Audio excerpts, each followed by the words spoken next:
বরিশালে Sherebangla medical college হাসপাতালে NICU ইউনিটে অঘটন নিত্যদিনের ঘটনা।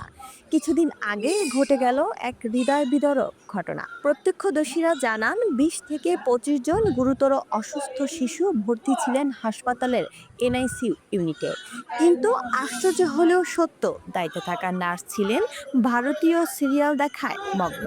এদিকে একটি নবজাতক দীর্ঘ সময় ধরে কান্নাকাটি করলেও কেউ এগিয়ে আসেনি। শিশুটির পরিবার বারবার ডাকলেও ডাক্তার বা নার্সদের টনক নড়েনি। অবশেষে সারা রাত ধরে কাঁদতে কাঁদতে সকালে মৃত্যুর কোলে ঢলে পড়ে অবহেলিত শিশুটি। পরিবারের সদস্যরা বলছে, আমরা ডাকতেছিলাম কিন্তু আসছিল না কেউ। মোবাইলে নাটক দেখতে ব্যস্ত ছিল ওই নার্স। বাচ্চাটা চোখের সামনেই মরে গেল।